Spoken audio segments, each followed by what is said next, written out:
Good morning, this is Penny Ferguson, a living leader.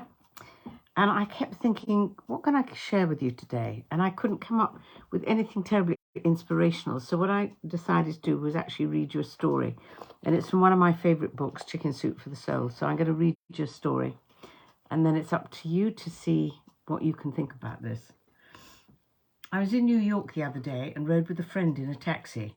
When we got out, my friend said to the driver, "Thank you for the ride. You did a superb job of driving." The taxi driver was stunned for a second. Then he said, "Are you a wise guy or something?"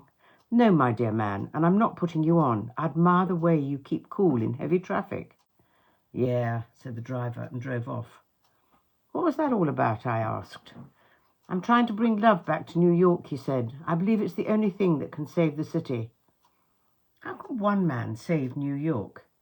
"Well, it's not one man. I believe I've made that taxi driver's day. Supposing he has 20 fares. He's going to be nice to those 20 fares because someone was nice to him. Those fares, in turn, will be kinder to their employees or shopkeepers or waiters or even their own families. Eventually, goodwill could spread to at least 1,000 people. Now, that isn't bad, is it? But you're depending on that taxi driver to pass your goodwill to others." "Not depending on it," my friend said. "I'm aware that the system isn't foolproof, so I might deal with 10 different people today. It's out of 10 that I can make 3 happy, then eventually I can indirectly influence the attitudes of 3,000 more." "Sounds good on paper," I admitted, "but I'm not sure it works in practice." "Nothing is lost if it doesn't. It didn't take any of my time to tell that man he was doing a good job. He neither received a larger tip nor a smaller tip. If it fell on deaf ears, so what?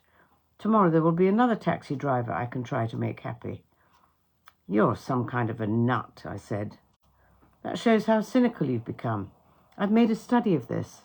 The thing that seems to be lacking, besides money, of course, for our postal employees, that no one tells people who work for the post office what a good job they're doing. But they're not doing a good job. They're not doing a good job because they feel no one cares if they do or not. Why shouldn't someone say a kind word to them?" We were walking past a structure in the process of being built and past 5 workmen eating their lunch. My friend stopped. "That's a magnificent job you men have done. It must be difficult and dangerous work." The workman eyed my friend suspiciously. "When will it be finished?" "June," a man grunted. "Ah, that really is impressive. You must all be very proud." We walked away. I said to him, "I haven't seen anyone like you since the man from La Mancha. When those men digest my words, they'll feel better for it. Somehow the city will benefit from their happiness." "But you can't do this all alone," I protested. "You're just one man." "The most important thing is not to get discouraged. Making people in the city become kind again is not an easy job. But if I can enlist other people in my campaign..." "You just winked at a very plain-looking woman," I said. "Yes, I know," he replied.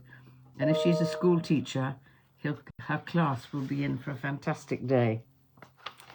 So I share that with you because I think it's just a lovely story, and it's so right. How often do we think about how can I be kind to people that I might only pass for 2 minutes in the street? If I see somebody, I don't know, if you're in the Tesco's or the Sainsbury's queue and the person who's serving on the counter does a good job with them, you could maybe comment on it and say, "I love the way you smile at people when you serve them. I love the way you really show that you care about them. I love the way that you actually even notice them and notice that they're doing the job." So I'd like you just to think about that this week and really think about, is it worth me living my life that way, seeing who I can be kind to, appreciate, be nice to, so their day's a little better? And if their day's a little better, how might they treat the next person they meet? So maybe thinking about spreading kindness, could it change the world? Who knows? So there's my story that I wanted to share with you this week. Have a wonderful week. This is Penny Ferguson, Living Leader.